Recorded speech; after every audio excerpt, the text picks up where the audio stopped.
Sadhguru, what is the difference between devotion and addiction? In devotion also, one is in a state where he cannot live without his object of devotion. So what is the difference?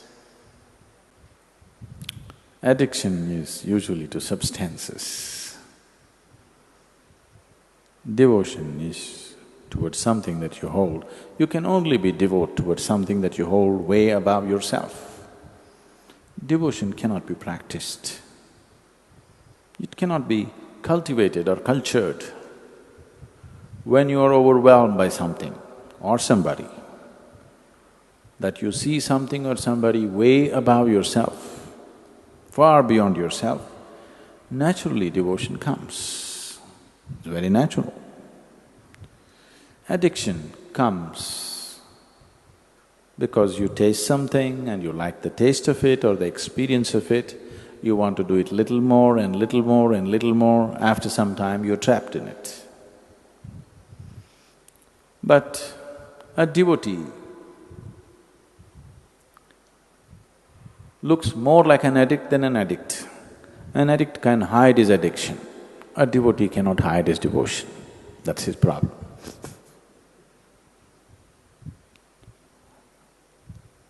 Even a drug addict, if he has little bit of control over himself, he can make himself look very normal and deceive the whole world. But a devotee is not capable of that. He just bursts forth anywhere. He cannot hide it.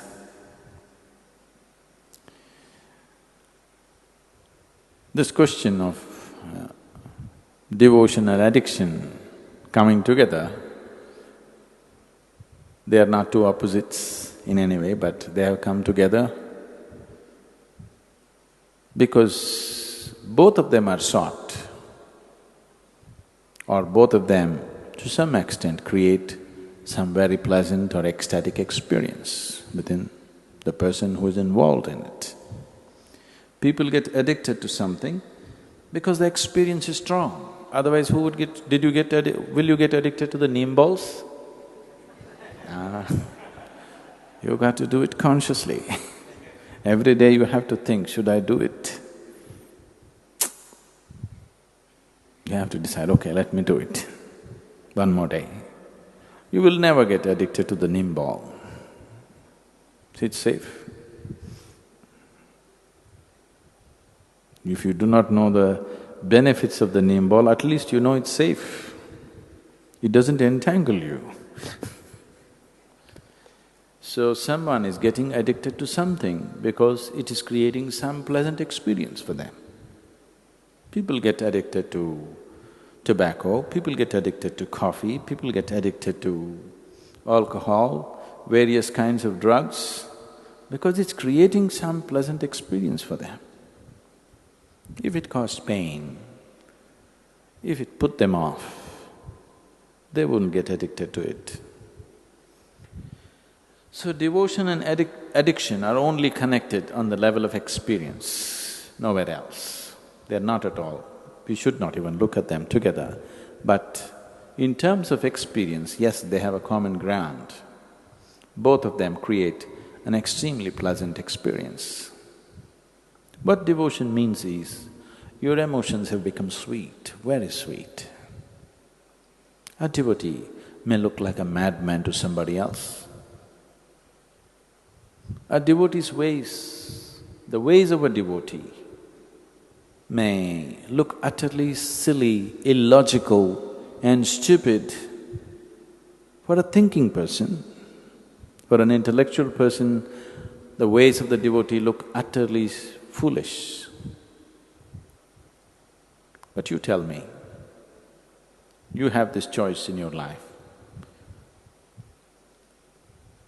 In 24 hours of time, if you can spend the 24 hours in utter pleasantness, is that intelligence?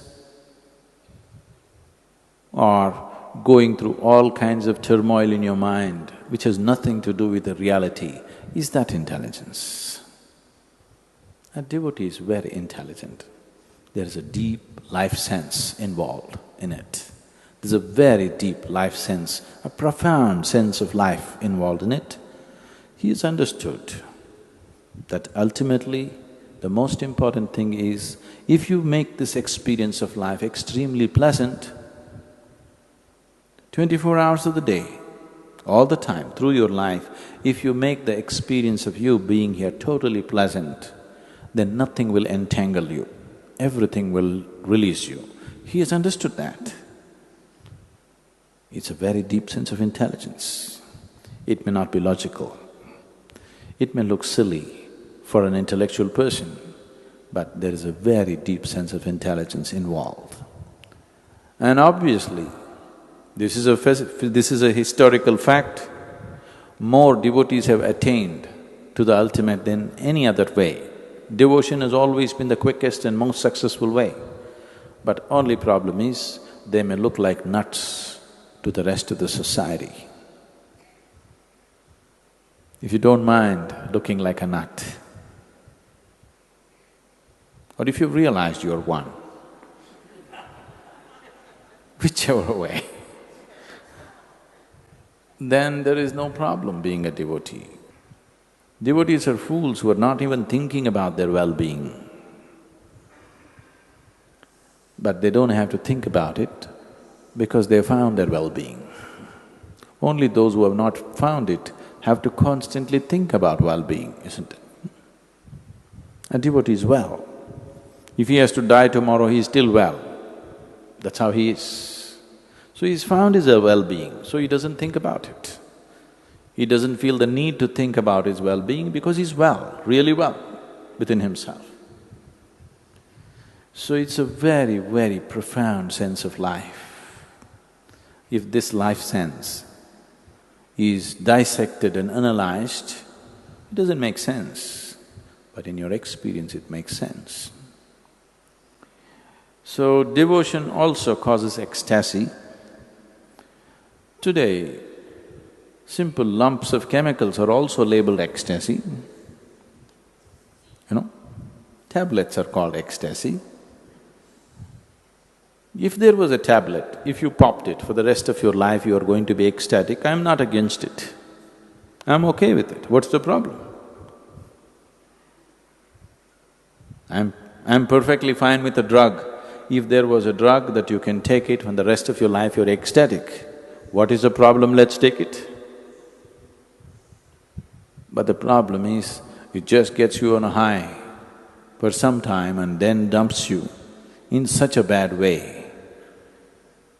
And in the process of doing this, it just ruins you completely. That's the problem.